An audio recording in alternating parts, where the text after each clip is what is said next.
Hey galera, Jason aqui em mais um vídeo de sinopses. Bora começar o vídeo, vai, sem enrolação, vamos lá. Nome do nosso primeiro mangá, história, light novel, sei lá. O nome da nossa primeira história de hoje é Viagem ao Horizonte. Um jovem chamado Kito vivia tranquilamente em seu vilarejo, mas uma tribo de Ongles, humanoides com controle da terra, acaba sequestrando o vilarejo de Kito. Caraca, o vilarejo inteiro. Mas os Ongles têm uma proposta a Kito, que se ele conseguir chegar ao horizonte, entre aspas, e achar uma tal pedra, eles libertam a tribo de Kito. Mas caso contrário, a tribo virará escravos. Então Kito sai nessa viagem para trazer a liberdade à sua tribo. Nisso acaba enfrentando vários inimigos. Ok, a gente tem uma ideia aqui bem superficial, mas vamos tentar explorar aqui as dúvidas iniciais que me surgem lendo essa sinopse, né? Eu acho que a gente sempre começa pelas dúvidas, né? A primeira dúvida é qual a importância que o Kito tinha ao ponto de ele ser mandado nessa jornada, sabe? Ainda mais porque ele é jovem. Não sei se seria uma tribo meio indígena, alguma parada assim, já que é tribo, né? Ou é vila que ele fala? Cadê? Vilarejo. Um vilarejo, mas não. Por isso que eu tô confundindo tribo. A tribo são os tal dos Ongles e ele vive num vilarejo. Ok. A minha dúvida grande é essa, né? Quem é o Kito? O que ele fez, né, na vila? Por que os Ongles considerariam ele para ir achar essa tal dessa pedra no horizonte? Eu imagino, que seria... Ou ele seria o líder do vilarejo, né? Seria normal eles mandarem o líder. Ou ele seria alguém de um cargo importante, sei lá, no exército, sabe? Alguma coisa assim. Então a gente consegue imaginar, sequestra a vila inteira, inclusive o rei, o líder, né? Que seria ali a figura mais importante de ser sequestrado. E aí se fala, quem que é o mais forte, quem que é o mais preparado, né? Aqui da vila pra ir atrás desse negócio, para realizar esse objetivo. Porque se a ideia é essa, se a ideia é realizar um objetivo, tem que mandar alguém preparado. Não adianta mandar a criança que vai morrer ali, 3 metros na floresta, já cai num barranco e morre, acabou, né? A missão. Então seria alguém preparado. Então, para mim, eu acho que, por exemplo, no começo dessa história, talvez a gente teria que demonstrar logo de cara quem é o Kito, o quão preparado ele é, para que a gente confie, talvez, que ele vai ser capaz de realizar isso, ou para que pelo menos justifique os Ongles terem escolhido ele. Ou, aí a gente, né, aí entra a parte que eu acho legal é quando a gente começa a explorar, que começa a conversar sobre histórias, e aí vem aquela ideia e muda completamente o que a gente está pensando. Ou a gente vai para o completo oposto, que os Ongles são um bando de FDP, que sabe que esse cara não vai chegar nesse tal horizonte, não vai achar essa pedra de jeito nenhum, eles querem escravizar, mas eles gostam de fazer joguinhos, né? Aquele requinte de crueldade maneira. Então, é aquilo, não vou... É os jogos mortais, né? Eu vou te matar, mas eu vou fingir que você tem saída. Ou nos jogos mortais, se não me engano, até tinha saída, mas vamos fingir que não. Eu vou te matar, eu vou acabar com você, mas eu vou te dar um pingo de esperança, que é para poder não só destruir você fisicamente, mas destruir o seu psicológico também. Então aquele requintezinho de crueldade que é falar, eu tô aqui com a vila, eu vou escravizar todo mundo, mas eu vou libertar todo mundo caso você ache esse negócio. E aí eles pegam o mais bosta da vila, né? Exatamente um moleque magrelo e tal, que jamais teria chance de achar isso. Exatamente, né? Porque você fala, esse moleque não vai achar, esse moleque daqui a 3 metros vai tropeçar num barranco, vai morrer, né? Magrelo desse jeito, ele não vai nem conseguir sobreviver ali na floresta ou fora do vilarejo, fora da proteção de um vilarejo. E aí ninguém tem esperança nele. E aí a grande reviravolta da história é exatamente um moleque que é um bosta, que ninguém daria nada pra ele, consegue realmente realizar todos os feitos ali, voltar e obrigar os Ongles a libertar, né, a vila. Aí teriam, sei lá, um final no sentido de ele chega e os Ongles desacreditam, e aí obviamente porque isso nunca foi a intenção original deles de realmente usar a vila como uma moeda de troca para essa pedra, eles não queriam, eles não achavam que aquilo ia acontecer.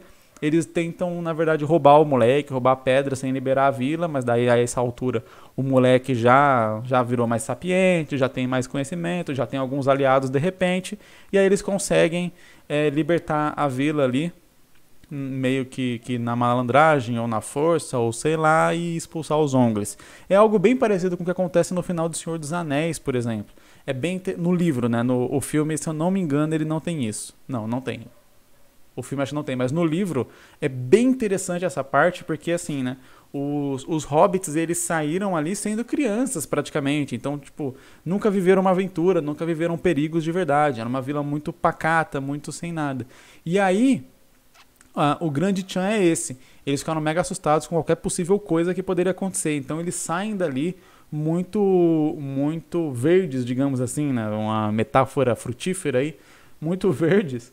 E eles encaram, né, diversos perigos, diversas aventuras e tal. Eles vão até Mordor e voltam. E aí, no que eles voltam, você tem uma mudança de percepção da visão deles. Agora eles passaram pelos maiores perigos da Terra-média e sobreviveram. Então, quando eles chegam, né, na vila, no final, tô dando spoiler de Senhor dos Anéis do livro, hein? Se você assistiu só o filme e pretende ler o livro de Senhor dos Anéis um dia, pula essa parte do vídeo. Avança aí 1 ou 2 minutos. Para não pegar esse spoiler. Quando eles voltam, a vila ela foi tomada pelo Saruman. Então o Saruman está comandando a vila, está escravizando os hobbits. E aí o Frodo e o Sam, o Pippin, Merry, são os 4 só. Pippin, Merry. Eu tinha a impressão que tinha mais um. Que eram 3 hobbits mais o Sam e o Frodo, que eram 5 hobbits. Não, acho que são só 4 mesmo, eu que estou viajando. Enfim, eles já passaram por diversas aventuras, por diversos perigos e tudo mais. Aquilo ali meio que vira fichinha para eles. Então mostra o crescimento dos personagens e eles conseguem expulsar o Saruman, que agora tá fraco, né? Não, também não é assim, né? Mas eles conseguem ali expulsar o Saruman e tal e libertar a vila.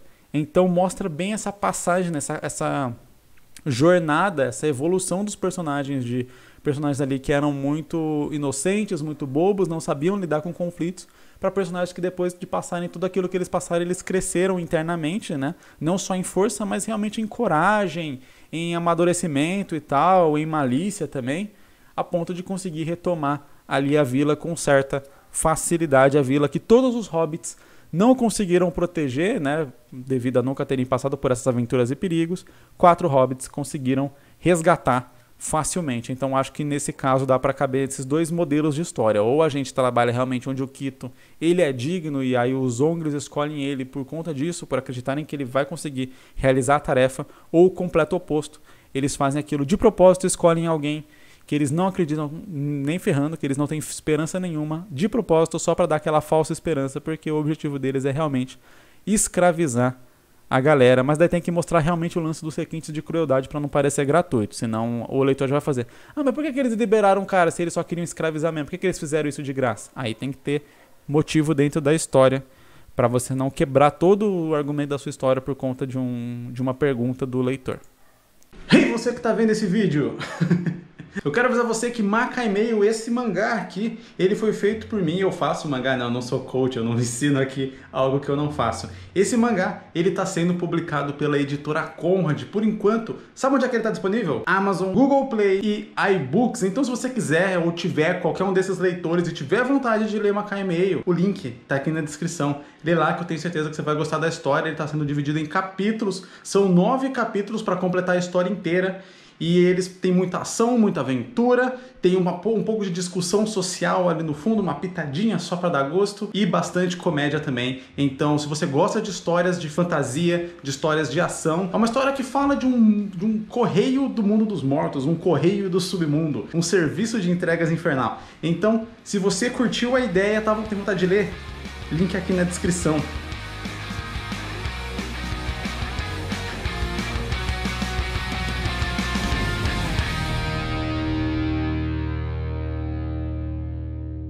A Lenda da Estrela.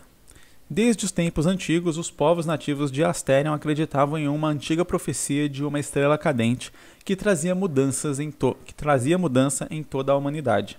A lenda se baseia em um astro que corta todo o céu a cada 1000 anos, causando uma luz tão forte quanto a do Sol, e que desde a sua primeira aparição, a história da Terra nunca mais foi a mesma. Além da forte luz, o corpo celeste também emite uma forte energia que causa impacto em todos os humanos, levando uma parcela à morte, devido ao seu poder. Crenças dizem ser obra de um ser de justiça e outros uma entidade má. Não se sabe exatamente quando a estrela apareceu pela última vez, todos os registros se perderam ao longo dos anos e a lenda parecia até mesmo esquecida pelas pessoas, até que no dia 26/4 do ano de 1808, novamente a luminescência cobriu todo o céu e permaneceu por 7 dias sem pausa. Pessoas morriam e os sábios da época não sabiam explicar o que estava acontecendo e nem o que era aquele evento. Um dos anciões antigos explicou que se tratava da antiga lenda da estrela e que estaria anunciando uma nova era de tragédias ou de sucessos para o mundo, e que o herdeiro do poder da estrela, Hikari, o nome da estrela é Hikari, estava por vir, ou o nome do herdeiro é Hikari. Várias pessoas estavam transtornadas com aquilo e no mesmo momento em que a luz surgiu, uma simples camponesa dava luz a uma menina em um casebre antigo. Misteriosamente, o pai, as parteiras e os curiosos morreram, sobrando apenas a mãe e a garota. E sim, a garota não era uma pessoa comum, ela emitia a mesma luz que vinha do céu. Entendi. O problema para analisar ou complementar aqui é que é aquele negócio que eu falo que costuma acontecer com certa frequência aqui, né? A gente tem todo o background, mas daí quando chega na história, no que vai acontecer de fato, a gente não tem. Porque, na minha concepção, a gente tem aqui ou que a mãe da garota vai ser a protagonista, né, da história, já que ela sobreviveu para cuidar da garota e tal. Então a gente pode acompanhar ali o bebê e a garota criança ainda. Ou a garota vai ser a protagonista e a gente vai acompanhar ela já mais velha, talvez, ou algo do tipo. O grande problema aqui não é o grande problema da história, né? O grande problema para mim analisar. Para mim analisar não existe isso, né? Para eu analisar é que eu não consigo saber o objetivo dos personagens, sabe? Eu não consigo saber para onde a história vai a partir daí, porque a gente tem os eventos pregressos, que eu achei bem legal, por sinal. Achei bem legal esse lance da estrela, aí de ser a cada 1000 anos, porque 1000 anos realmente é um tempo suficientemente grande para todo mundo esquecer o que aconteceu, para aquilo virar lenda, para aquilo virar um mito, virar uma historinha e tal, quase uma profecia mesmo, ao ponto das pessoas não saberem nem se aconteceu de verdade ou se não, ser mantido só ali entre alguns grupos que relembram disso e tal. É um tempo bem grande realmente para aquilo virar uma lenda. Se coisa que aconteceu 100 anos atrás, o nego já está dizendo que foi diferente, já está mudando os fatos, já está dizendo que não foi como foi, coisa assim, coisa de 80 anos atrás, as pessoas já não levam, já estão quase esquecendo os horrores que foram feitos. Imagina algo de 1000 anos atrás, né? Aí que ninguém lembra mesmo. A nossa sociedade, nossa espécie como, né? Nossa espécie não, aí tem bem mais, mas a nossa sociedade mesmo, a sociedade humana, tem, sei lá, 2.500, 3.000 e poucos anos, sei lá. Então, já é um negócio, né? Beleza, é uma estrela que acontece a cada 1000 anos, enfim. Só na sociedade humana aí, isso foi no ano 1808, né? Que aconteceu, então a última vez que aconteceu foi no ano 808. Então, tipo, a sociedade começou a contar, ela tinha acabado de passar, vamos dizer assim. Beleza, então isso eu gostei bastante, desse background, desse fundo.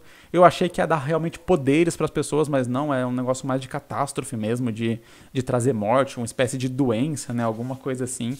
É interessante o lance da suposta religião que se cria, né, alguns considerando que aquilo é algo de justiça, então ele vai matar os maus, né, punir os infiéis e tal. Eu acho bem legal esse tipo de interpretação, de colocar isso dentro da história. Outros dizem realmente, não, é um demônio que vem acabar com todo mundo, enfim, então são um negócio mais apocalíptico ali, não tão apocalíptico bíblico, né, de punição e tal, do lance da justiça, mas sim um apocalipse realmente de, o fim do mundo acabou, não tem pra ninguém, é isso aí. Acho da hora. Pra mim, o grande tchan aqui é que eu realmente não consigo dizer pra onde que a história vai a partir daí, mas a gente consegue especular. Se a gente não tem certeza, a gente tem achismo. Eu consigo imaginar a história realmente acompanhando tanto a mãe quanto a própria garota. Na vertente da mãe, eu acho que seria numa tentativa de esconder a garota, de fazer ela sobreviver ou de fazer ela ter uma vida normal. Então dá pra se imaginar que, sei lá, quem tem essa profecia, né? Então o cara lá, o ancião, o grande sábio ali, falou, o bagulho é louco, o negócio veio aí, vai foder tudo. E vai nascer aí um bichinho que vai ferrar com tudo. Ou que vai trazer esperança. Vai salvar tudo ou que vai ferrar com tudo. Aí você vai ter, obviamente, uma cisão nessa religião, nessa profecia, nessa crença, onde algumas pessoas vão acreditar que essa menina que nasceu é o Messias, né? É a Messias. Eu não sei se existe, né, essa conjugação. Enfim, mas é a Messias que vai salvar a Terra e vão querer achar ela para proteger, ao passo que algumas outras pessoas vão achar que ela é o capiroto que vai destruir o planeta, né? Já que eles falam, não, se a estrela que vem matando gente, então a estrela é ruim. Então o que vem da estrela é igualmente ruim. Então vamos caçar essa pessoa da profecia, vamos achar essa pessoa que nasceu aí, vamos matar. E aí o lance da história é a mãe com a criança tentando impedir ela de ser morta, né? Ao passo que ela às vezes também, como ela não sabe que tem gente querendo ajudar, ela também foge ali de quem tá ajudando e tal. Eu acho que dá uma dinâmica bem legal, uma coisa meio Exterminador do Futuro 2. Ali, né? No 2, o John Connor é só um moleque, né? Ele não faz nada, apesar de ele ter ali uma habilidade ou outra, uma malandragem, que o moleque é malandro, um bandidinho. É a mãe dele, né? É a Sarah Connor ali, que é a protagonista do filme de verdade que faz a parada. Então, dá pra imaginar a história seguindo nesse caminho. Não tô dizendo que a mãe da garota seria a Sarah Connor, né? Que seria metendo tiro nos outros. Mas que sim, ela seria a protagonista, a menina seria coadjuvante, né, na história. Ela seria o objeto de interesse da história, né? A menina. Mas quem realmente iria fazer as ações para tentar salvar a menina, o objetivo geral da história ali, o ponto de vista da história, seria da mãe da garota. Acho esse um caminho bem interessante para abordar ali. Até porque daí você não precisa necessariamente abordar a garota, quem é ela, desenvolver quem é ela, desenvolver como esses poderes ou essa habilidade ou o que quer que ela tenha moldou ela, sem precisar criar todo esse negócio que beleza, dá pra ser criado, se o autor quiser, tiver vontade, dá pra ser criado e levar a história como a menina sendo protagonista, mas eu acredito que tem muito mais obras onde o próprio, né, a própria pessoa, o objeto principal da profecia é o protagonista e pouquíssimas obras onde ele é mais um coadjuvante, né? O Exterminador do Futuro é um caso desses, onde o John Connor é o lance, né? Só que geralmente você acompanha a periferia. Tem, eu acho que só um filme que foca 100% no John Connor e é quando a franquia já começou a cair. Ah não, tem dois. Tem dois. O 3 também foca um tanto no John Connor, apesar de ter o lance do par romântico dele ali ser mais central. Os que contam de verdade, que é o Exterminador do Futuro 1 e 2, o foco é mais... A Sarah Connor é a protagonista, o John Connor ele acaba sendo o objeto de interesse, mas ele não é o foco central, ele não é ele que gira a trama de verdade. Eu acho que esse é um caminho legal. A gente acompanha a mãe da garota da profecia, tentando defender ela desses cultistas malucos aí, ao passo que ela também não sabe que tem gente querendo ajudar, e aí ela acaba fugindo da galera que quer ajudar também. Eu acho que dá uma dinâmica bem legal. O nome dessa história aqui é Another Life, Outra Vida. Eu acho que fica um nome legal em português também, já sempre deixo aquela dica. Toda vez que eu acho que o nome fica interessante em português, eu falo. Quando eu acho que fica feio, aí eu falo, deixa em inglês mesmo, deixa em outra língua mesmo. Mas eu acho que Outra Vida. Fica sonoro. Você tem que ver se você consegue ler com voz de narrador de filme da Sessão da Tarde. Outra Vida. E aí se você conseguiu ler, é porque dá certo. É porque dá pra usar. É o narrador da Sessão da Tarde que define se um título é bom ou não. Vamos lá. Gil é um garoto de 18 anos. Se tem 18 anos, não é mais garoto. Mas vamos lá. Gil é um garoto de 18 anos que perdeu sua família em um assassinato descrito pela polícia como um caso de um fugitivo da cadeia. Mesmo não parecendo, ele carrega consigo uma enorme tristeza de ter sua família. Tristeza. Deve ser de não ter sua família, né? Ele carrega consigo uma enorme tristeza de não ter sua família e tenta descobrir quem a matou. Tá escrito que, né? Enfim, que a matou. Mas vamos lá. Durante o seu cotidiano, um bandido tenta o assaltar, ameaçando até o matar. Porém, uma garota de aproximadamente 20 anos aparece e o salva. Depois disso, explica o motivo de ter o salvo. Não é só porque... Você não precisa de motivo para salvar alguém. Ela diz que precisa de ajuda para acabar com a monarquia no país... Do país dela. Após explicar tudo, ele aceita ir com ela. Porém, ele descobre que aonde ele vai é muito além do seu próprio mundo, sendo comparado até um mundo paralelo. Assim, chegando lá, ela se apresenta dizendo seu nome. Elise é o nome dela. Então Elise treina Gyu para que ele possa ajudar a deter a monarquia de seus pais, assim acabando com a tirania imposta pelo Império. Ok. Parecia estar bem pé no chão e aí deu uma viajada boa. Mas eu acho que dentro dessa viajada ainda tem história aí para ser contada. Quando eu digo que tem história para ser contada é que eu falo assim, eu sempre foco aqui, eu sempre vou focar nos detalhes, nos subtextos da história. Eu vou explicar aquilo que eu acho que eu costumo falar bastante aqui de novo. Numa história, em qualquer história, por mais épica que ela seja, por mais grandiosa que ela seja, vamos derrubar um império, vamos acabar com a tirania galáctica, vamos destronar Deus, sabe? A história pode ir pro além. Isso daí é fácil de fazer, entre aspas. Sabe? É fácil de você fazer um conflito com um Deus, é fácil de você fazer um mega conflito, é fácil de fazer algo gigantesco. O que é difícil, de verdade, e aí só as grandes e boas histórias, quando falo grandes, é grandes no sentido de boas, de grandiosas, de realmente serem boas.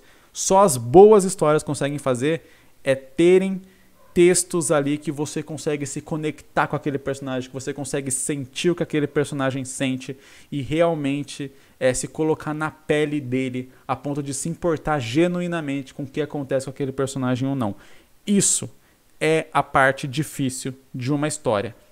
Fazer poderes estratosféricos, fazer lutas gigantescas, explosões gigantescas, qualquer um consegue falar. E essa explosão destruiu o mundo, sabe? É uma explosão que destrói o mundo. Coisas que seriam mega grandiosas na nossa vida real, numa história fictícia, ela não é tão grandiosa. O que é grandioso são exatamente as coisas que às vezes são consideradas pequenas no nosso mundo real, que são os sentimentos, que são as decisões, que são os conflitos internos, exatamente a parte interna do personagem. E aí quando eu falo que dentro dessa viagem tem história, eu estou me referindo exatamente aos conflitos internos dos personagens e tal, e da parte sentimental, da parte emocional da história que a gente consegue se conectar. Então vamos lá. O Gyu, ele é alguém que é traumatizado, que carrega um trauma por conta da sua família ser assassinada. A Elise é alguém que quer acabar com a tirania, com a monarquia, ele quer acabar com os pais dela, pelo que eu entendi aqui. Então ela quer ajuda para acabar com a tirania da monarquia dos pais dela. Então ela é a princesa Elise.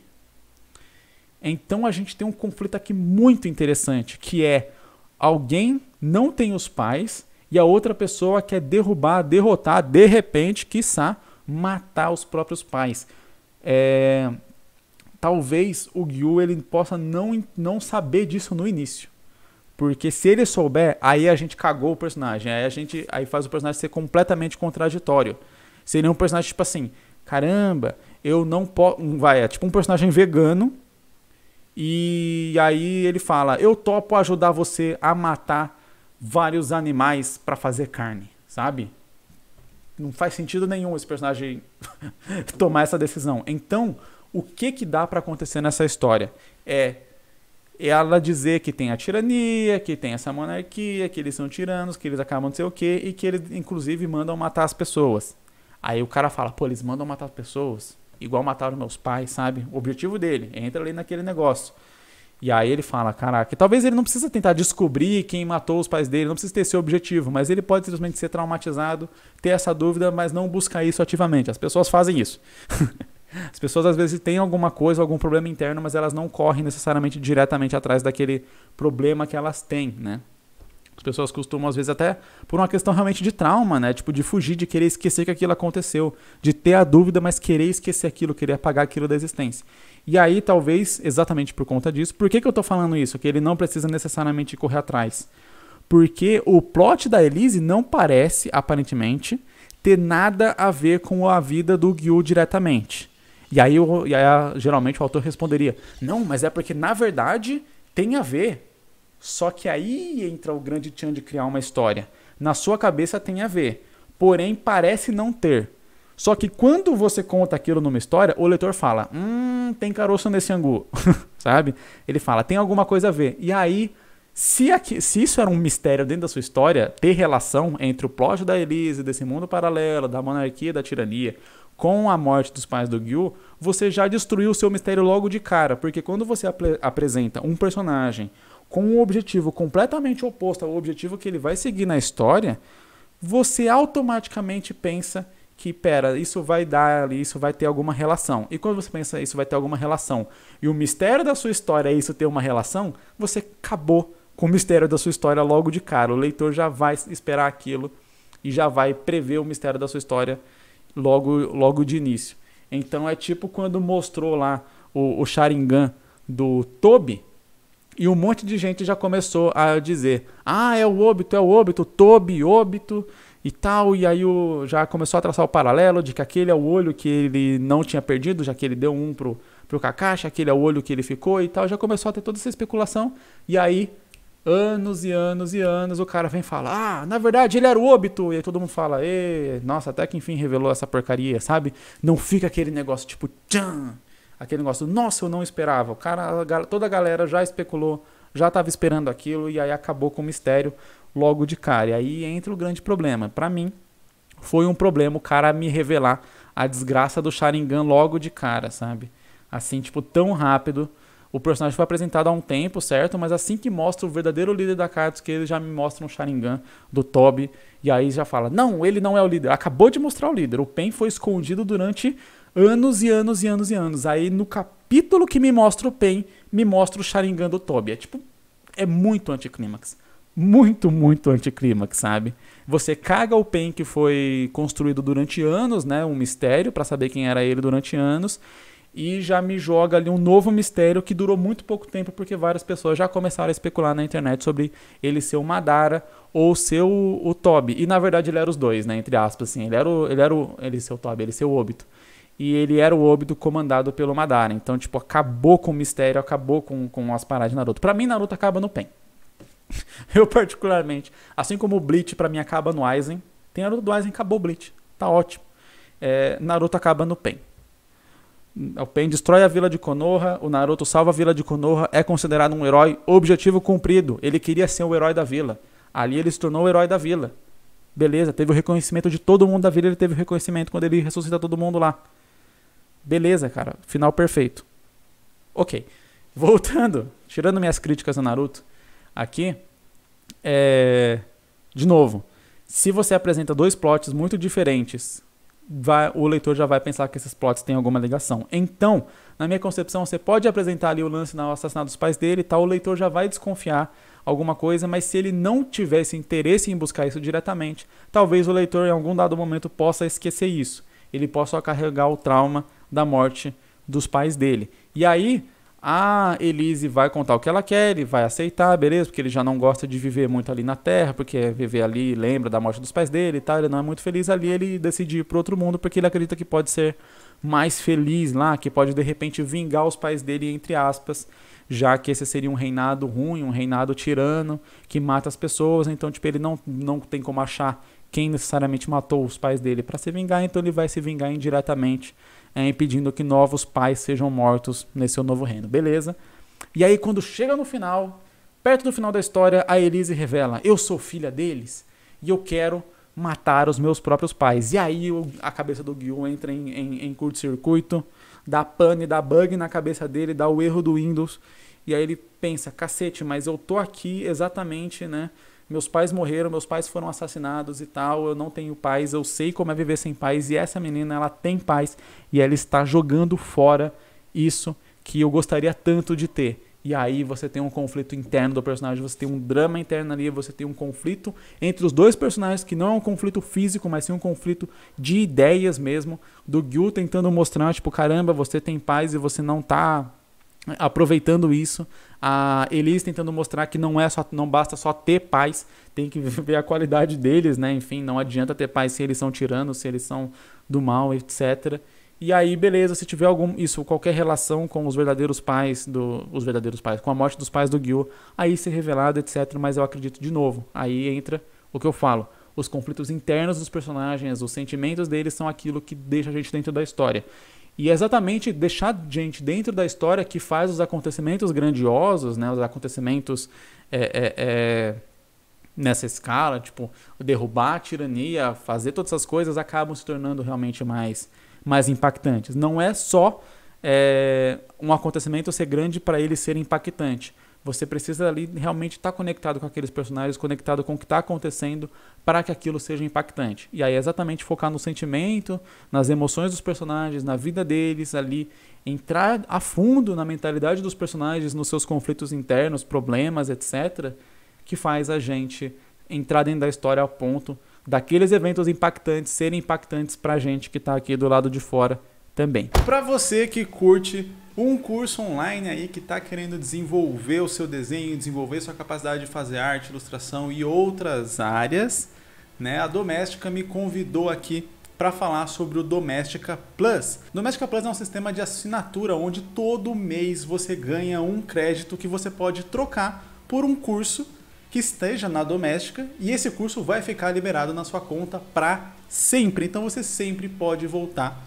para ver aulas, para rever o curso, para refazer o curso, caso você queira. Vamos lá, se você faz uma assinatura lá por um ano, você pode trocar por 12 cursos ao longo do ano, já que é um crédito por mês, né? Em um crédito você troca exatamente por um curso. Além disso, além dessa capacidade, né, você também tem conteúdos extras, conteúdos exclusivos para quem é assinante do Doméstica Plus, e você também vai ter acesso a uma seleção de cursos que são abertos semanalmente. Então toda semana vão ter cursos novos ali para você também poder aproveitar. Então é realmente para quem está querendo se desenvolver, querer pegar assim e falar, eu realmente vou aprender a desenhar, eu vou aprender a fazer um quadrinho, né? Eu já indiquei outros cursos que estão na Doméstica aqui, outras vezes, cursos de desenho, cursos sobre narrativa para quadrinhos, que são muito interessantes, muito bons, que eu fiz e eu recomendo. Você pode pegar e falar, esse ano eu vou aprender isso de fato, e aí é só assinar. Eu vou deixar o link aqui na descrição para você que se interessou conhecer mais a plataforma da Doméstica e conhecer mais o Doméstica Plus, caso você queira assinar e fazer desse ano o seu ano, onde você vai aprender um monte de coisa, trocando seus créditos mensais por cursos.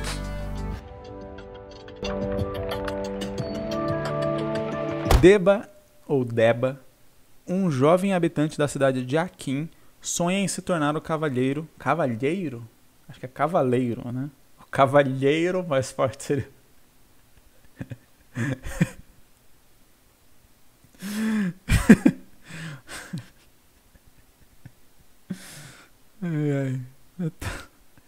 Sonha em se tornar o cavaleiro mais forte do mundo. Para realizar esse sonho, ele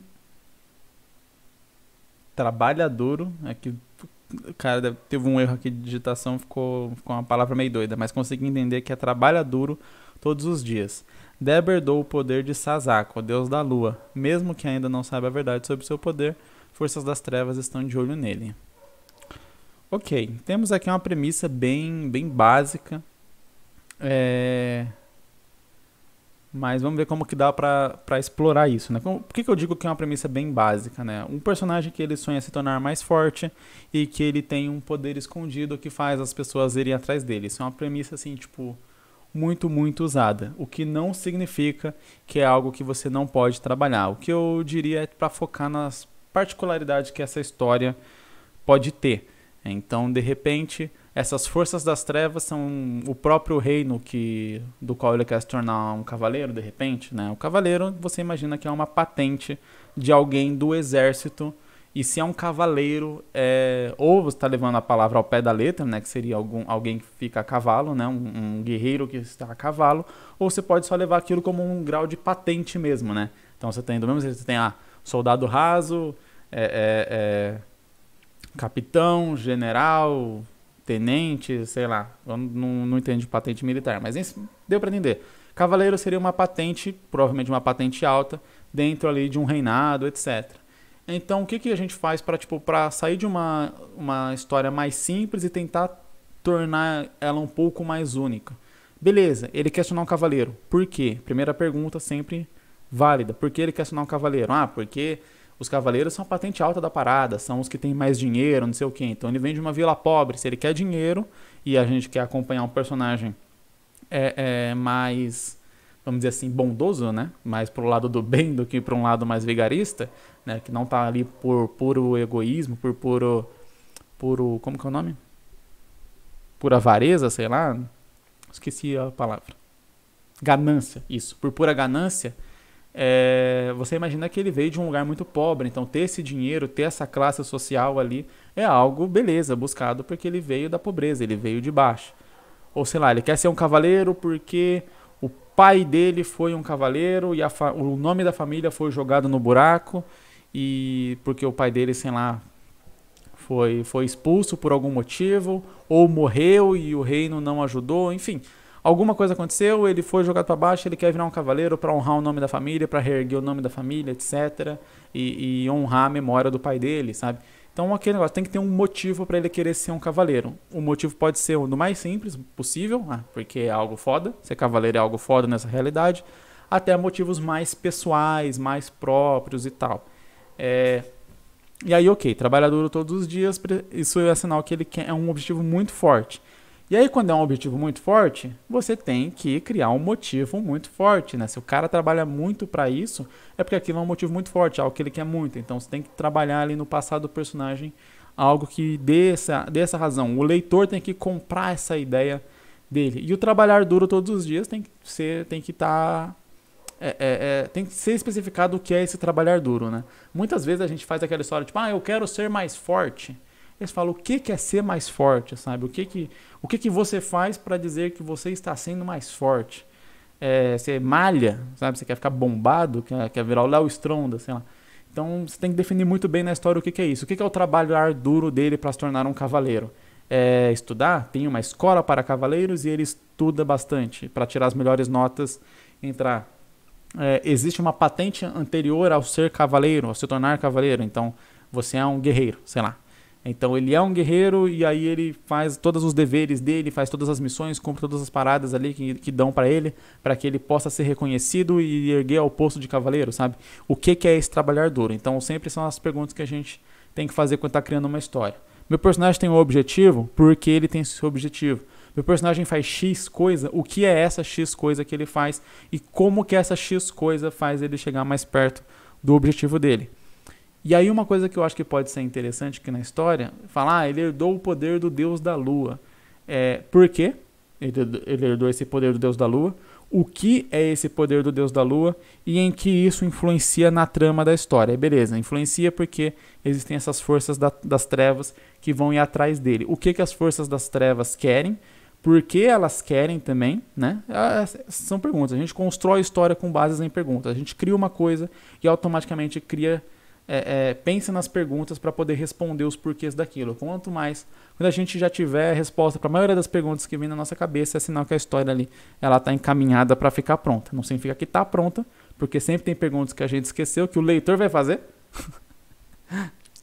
Por isso que é interessante a gente muitas vezes contar a nossa história e tal, as nossas ideias para amigos e coisas do tipo, porque geralmente eles vão ter dúvidas de acordo com aquilo que a gente contou, e aí essas perguntas, responder essas perguntas, essas dúvidas que eles vão ter, ajuda a gente a tornar a história mais concisa, mais coesa, mais certinha, né? Com menos erros e furos de roteiro.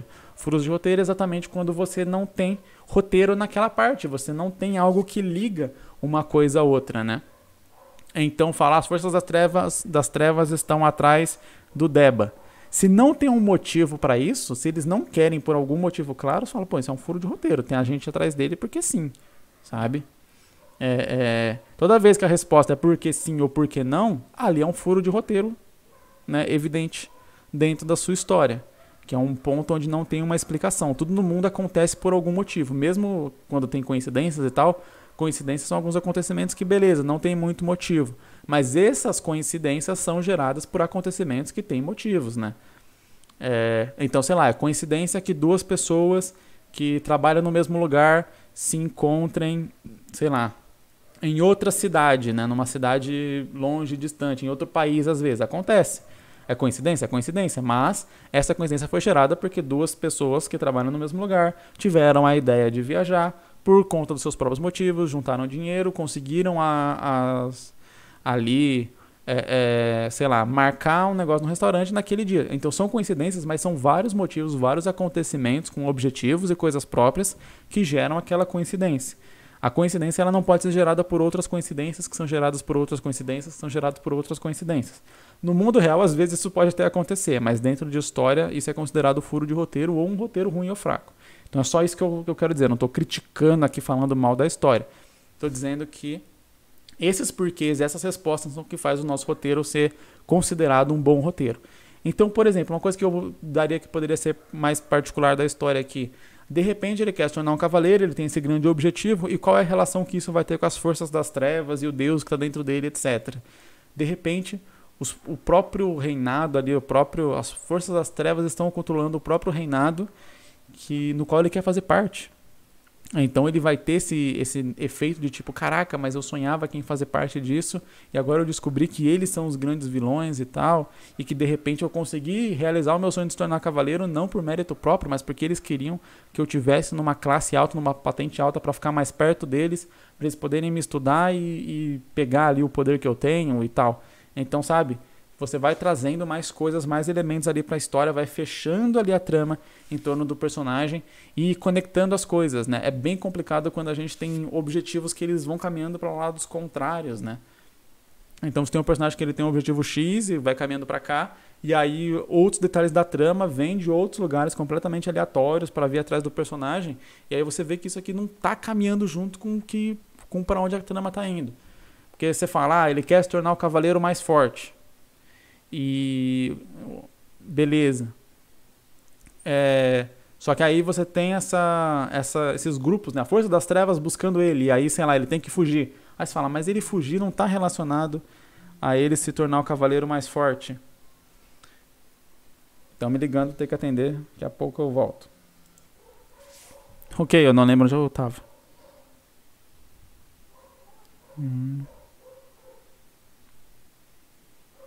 Ah, tá. Tava falando sobre, por exemplo, ele tem que fugir, né, desse grupo das trevas, e você fala, mas qual que é a relação que ele fugir tem, tá afastando ele do objetivo de se tornar o cavaleiro mais forte, de se tornar um cavaleiro e tal. Então, pra mim é um problema que, por exemplo, né, voltando aí, nesse vídeo eu já falei mal de Naruto, que eu critico um pouco o Naruto no lance do objetivo do Naruto, que foi de virar o Hokage, ser reconhecido pra vila, pra achar o Sasuke, sabe? Ele começou a ir pra um caminho tão distante do objetivo que ele tinha originalmente, que se perde um pouco, tanto que no final de Naruto, né, o Kakashi vira Hokage e a gente nem vê quando que o Naruto vira, quando que é a nomeação do Naruto como Hokage, como que isso funciona de verdade. Então, você vê que o objetivo da história foi tão perdido que você nem vê a conclusão final ali, que era realmente o lance de o Naruto virar Hokage, que era o que a gente acreditava. Acabou indo muito mais pro lance da amizade dele com o Sasuke e tal. A história, na minha opinião, se perdeu um pouco nisso. E aí é o que eu falo sobre a história aqui. Dependendo do caminho que você toma nessa decisão, quando os objetivos eles não estão ali muito focados ali dentro daquela traminha, né? Não estão muito coesos dentro de uma trama específica, você corre o risco de ir para um outro caminho, para a história, e você fala, mas peraí, mas esse caminho que tá indo aqui tá afastando o personagem do objetivo dele. E aí se você afasta o personagem do objetivo dele, você perde um fator muito importante na história, que é exatamente a jornada do personagem, a jornada do arco do personagem se tornando alguma coisa. Quando eu falo se tornar uma coisa, não é só literalmente de me tornar o cavaleiro, mas eu digo dele melhorar, dele progredir, né? Toda a história tem a ver com o objetivo de um personagem que ele quer realizar. Muitas vezes o objetivo é, sei lá, sobreviver, né? Eu falei sobre o Exterminador do Futuro hoje aqui, sobre, né, a Sarah Connor, ela quer só sobreviver, quer só que o filho dela sobreviva. Então beleza, esse é um objetivo claro. Quando o objetivo dele é se tornar um cavaleiro, a história tem que caminhar de modo que ele vá se tornar esse cavaleiro. O objetivo do Naruto era se tornar Hokage, a história tinha que caminhar de um modo que ele se tornasse Hokage. Que pra mim ela acaba se perdendo bastante quando ele começa só a buscar o Sasuke desenfreadamente e perde o objetivo dele, que é ser reconhecido pela vila e se tornar. Por isso que eu falo que o grande final de Naruto pra mim é o término da luta contra o Pain, que é um baita de um vilão da hora, que confronta ali as ideias do Naruto diretamente, não é só um vilão que confronta ele fisicamente, mas também psicologicamente ali as ideias dele, e que no final ele é reconhecido pela vila. Então seria o momento ali onde ele poderia ser alçado ao posto de Hokage e acabar Naruto perfeitamente. E essas foram as sinopses de hoje. Muito obrigado para você que assistiu, muito obrigado para você que chegou até aqui. Deixa seu like para me dar uma força no canal, porque eu preciso dessa força aí, o YouTube tá complicado, mas faz parte, eu acho da hora, eu curto fazer esse vídeo aqui com vocês, então fico feliz se você gosta também de ver essa série aqui no canal. Valeu por ter assistido e até o próximo vídeo. Valeu, falou, é nóis!